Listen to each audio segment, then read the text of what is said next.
Bourse d'études entièrement financée au Canada, les amis. Ça, c'est une opportunité magique. Donc, si tu aimerais savoir les différentes informations pour cette bourse, les différents critères d'éligibilité, juste reste, regarde cette vidéo jusqu'à la fin. Alors, vous lisez bien sur l'écran là-bas, c'est Bourse d'études au Canada pour étudiants étrangers 2023-2024. Date le 21 mars 2023. Les cours, les différents niveaux, la licence, master, doctorat et recherche. Entièrement financé. Lisez bien ici.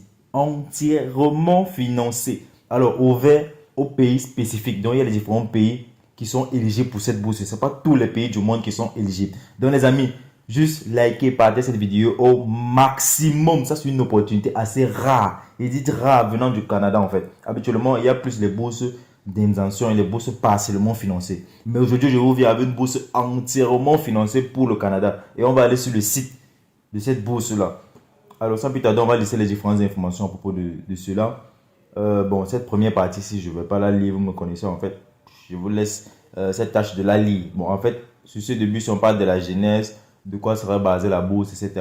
Bon, moi, je vais juste la traverser parce qu'elle est déjà très longue. Alors, comment se faire accompagner pour postuler aux différentes bourses d'études? À propos de cela, j'ai conçu un package qui te permettra de postuler un minimum à 3 bourses d'études. Alors, comment ce package fonctionne? C'est assez très simple.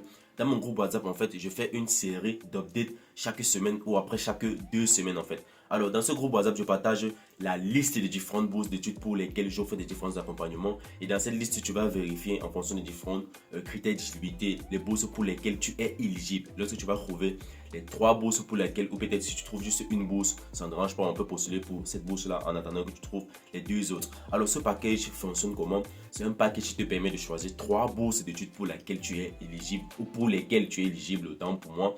Et c'est à partir de ces différentes bourses-là que je vais t'accompagner. Alors, le package ne coûte que la somme de 35 dollars. Et lorsque tu payes ton package, tu reçois le document, le dossier en fait Word des 4 lettres suivantes. La lettre d'intention, la lettre motivation, la lettre de référence et le CV pour les bourses d'études. Donc, tu reçois ce dossier Word gratuitement. Alors, ce dossier Word, il se vend seul à 20 dollars. Mais tous ceux qui souscrivent au package, en fait, vont postuler aux bourses d'études et en même temps, je les accompagne, bénéficie de cela gratuitement. Alors, si tu aimerais te faire accompagner, juste va dans la partie description, tu joins le groupe WhatsApp et tu peux me contacter inbox ou soit tu pourras voir la liste des différentes bourses d'études pour lesquelles j'offre les différents accompagnements. Je fais des updates chaque semaine ou peut-être chaque après 2 semaines en fonction des différentes bourses d'études qui sont disponibles. Alors, c'était l'information que j'avais à partager. On va aller sur les détails du programme établissement haute établissement postsecondaire au Canada. Alors, programme admissible, le programme de bourse d'études au Canada est ouvert à toutes les disciplines des établissements canadiens. Nombre de récompenses non précisé, non pas précisé le nombre de bourses en fait qu'ils vont disposer. Durée jusqu'à 6 mois. Donc la bourse n'est que sur 6 mois de cours. Alors déjà, je vais vous donner déjà un briefing de cette bourse. Cette bourse-ci couvre principalement tous les frais de la procédure et cela n'est valable que pour une courte durée. Donc, tu ne peux pas aller là-bas étudier pour des études de 1 an, de 4 ans, etc. Bon, cette bourse est principalement faite pour former les différents nouveaux arrivants au Canada pour les préparer à l'emploi. Donc, c'est un peu ça la raison pour laquelle vous allez voir la durée des études là-bas. Il est assez court en fait. On dit jusqu'à 6 mois. Ça veut dire maximum c'est 6 mois. Mais en moyenne ici là, c'est 4 mois.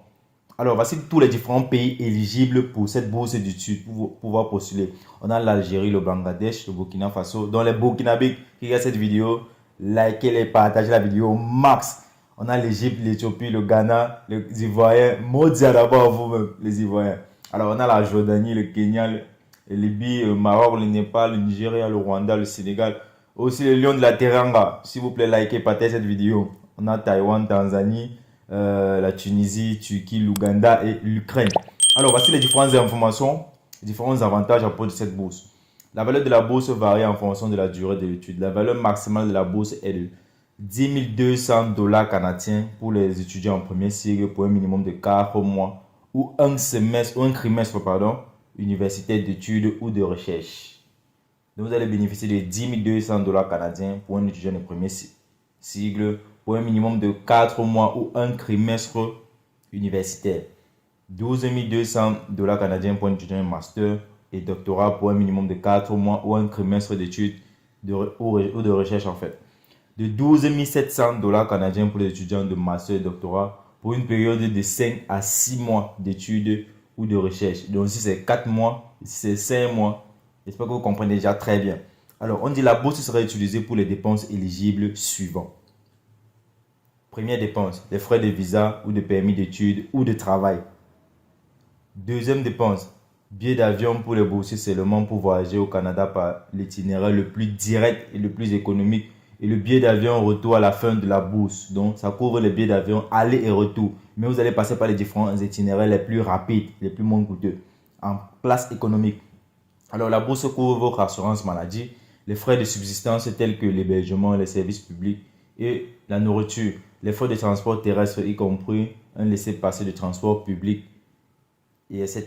Bon, il y a d'autres frais, ils n'ont pas tout listé. Ici, c'est livres et fournitures nécessaires à l'étude ou à la recherche du bénéficiaire, à l'exclusion des ordinateurs et autres équipements. Alors, l'éligibilité au programme de bourse d'études. Comment être éligible? Pour postuler à ce programme de bourse gouvernemental du gouvernement du Canada, premier critère, être ressortissant d'un pays éligible. Ça, c'est déjà la base. Donc, si ton pays n'est pas éligible, frère, juste like et partage cette vidéo. C'est comme ça qu'on peut s'entraider et évoluer ensemble. Alors, ne doit pas détenir la citoyenneté canadienne ou ne doit pas avoir demandé la résidence permanente au Canada. Être inscrit en tant qu'étudiant en temps plein d'un établissement postsecondaire d'un pays territoire éligible et payer les frais de scolarité à cet établissement au moment de la candidature et pour toute la durée de l'échange. Je vais relire cette partie pour que vous compreniez très bien. Être inscrit en tant qu'étudiant en temps plein d'un établissement postsecondaire d'un pays ou territoire éligible à payer les frais de scolarité à cet établissement au moment de la candidature ou pour toute la durée de l'échange. Alors, on dit ne pas être déjà inscrit à un programme menant à un grade, un diplôme, un certificat d'un établissement postsecondaire canadien. Donc, tu ne dois pas être inscrit en fait. Ne pas déjà participer à un programme de bourse financé par le gouvernement canadien. Donc, que ce soit la bourse partiellement financée, la bourse d'intention, non, tu dois détenir uniquement cette bourse-ci. Alors, on va descendre comment faire la demande. Voici maintenant les différentes étapes les plus importantes pour pouvoir postuler pour cette bourse. Alors, on dit les candidats éligibles qui souhaitent postuler à cette bourse pour étudier en Amérique du Nord doivent contacter leur établissement d'origine. Je vais répéter. Les candidats éligibles pour souhaiter postuler à cette bourse doivent contacter les différents établissements d'origine. Alors, ça veut dire que c'est un peu vos établissements qui vont postuler à votre place. J'espère que vous comprenez déjà ça. On lit juste cette phrase ici, c'est ce que ça veut dire. Alors, découvrez s'il existe une collaboration institutionnelle en accord d'échange entre leur établissement d'origine et un établissement canadien. Donc, vous allez dans votre établissement, dans votre école ou université, vérifier. Vous pouvez même aller dans le bureau, dans l'un des bureaux, je ne sais pas, peut-être le bureau d'orientation, le bureau d'affaires International Student Affaires, je ne sais pas comment vous appelez ça en Afrique. Vous pouvez aller là-bas, vous leur demander s'ils ont en fait des relations avec une université ou un collège au Canada. Donc, c'est comme ça que vous allez sélectionner ces différentes universités-là pour pouvoir postuler à la bourse. Alors, demandez des informations à leur établissement d'origine sur le processus de candidature et les critères de sélection spécifiques à l'établissement partenaire canadien. Et assurez qu'ils remplissent les conditions d'éligibilité. J'espère que c'est très clair pour vous. Vous comprenez, il y a ces 3 points-ci. Bon, c'est aussi vrai qu'en Afrique, avec certaines écoles aussi, ils ne vont pas trop vous aider à pouvoir émigrer au Canada. Hein, parce que, bon, souvent, la plupart des étudiants qui veulent immigrer sont les meilleurs étudiants en fait. Et quand l'université ou peut-être le collège veut voir en fait son meilleur étudiant aller immigrer ailleurs, bon, je pourrais dire, il y a un peu la jalousie. C'est pas vraiment la jalousie, mais je sais pas comment définir ça. Bon, juste les gars, battez-vous. Allez dans vos différentes écoles, allez dans vos différentes universités. Vous vérifiez, vous entrez dans les différents bureaux, vous posez les différentes questions en fait. Alors, on dit les établissements d'origine sont responsables d'identifier les meilleurs candidats qui satisferont les exigences d'admission de l'établissement partenaire canadien. Donc, ce que je disais en fait, ce sont les meilleurs étudiants qui doivent postuler et transmettre la documentation des candidats à l'établissement partenaire canadien. Les établissements canadiens doivent présenter une demande au nom des ou du candidat en remplissant le formulaire de demande en ligne, en téléversant tous les différents documents à l'appui requis avant la date limite. Donc les amis, s'il vous plaît, grouillez-vous au maximum. Mettez la pression sur vos différentes écoles. Je connais comment les écoles africaines fonctionnent. Donc, mettez la pression sur eux, ne les laissez pas respirer.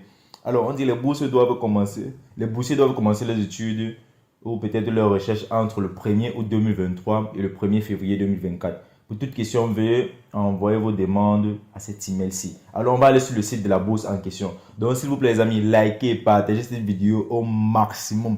Si cette vidéo que je fais vous aide, juste likez et partagez la vidéo au maximum. Si vous êtes nouveau, abonnez-vous. Sur cette chaîne, on parle des différentes opportunités de voyage à l'étranger. Alors, on va cliquer sur la page officielle pour pouvoir voir comment cela se présente normalement. On va tomber sur le site du Canada directement. Et du Canada et World of Possibility, un monde de possibilités. Donc, c'est traduit en français et en anglais. Alors, lorsqu'on arrive sur le site, je vais vous mettre le lien ici de la partie commentaire. Voici toujours les mêmes informations qui nous viennent là. Voici les mêmes informations.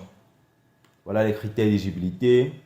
Voilà le scholarship value duration, application process, de la procédure pour pouvoir postuler, scholarship value and duration, la valeur du scholarship avec les différentes activités. Alors ici on dit du collège undergraduate pour les étudiants undergraduate. Donc pour les étudiants de sigle licence, je vais traduire en français pour vous parce que je crois bien que ça va vous déranger. Moi je comprends tout aussi en anglais en fait. Alors quand on dit undergraduate, ça veut dire premier sigle. La valeur de la bourse est 10 200 $ comme on a lu tout à l'heure. Et c'est 4 mois ou un trimestre universitaire. Alors voici les différentes activités, vous allez lire cette partie. Et voici encore l'autre partie ici. Diplômé, graduate, en fait ça veut dire pour le sigle master et PhD ou peut-être recherche. Sur une durée de 5 à 6 mois, la valeur c'est 12 700 $ canadiens. Alors voilà toutes les différentes charges que la bourse va couvrir, etc. C'est le processus de demande de bourse, je vous ai déjà expliqué. Donc c'est l'université qui va postuler à votre place. Alors je vous mettrai le lien de cette bourse dans la partie commentaire comme premier commentaire épinglé. Alors déjà ici sur critères d'éligibilité, où sont les critères d'éligibilité? Voilà, voici les différents critères d'éligibilité, les différents pays éligibles. En Asie on a le Bangladesh, le Népal, le Taïwan. En Europe on a la Turquie et l'Ukraine, uniquement ces deux pays.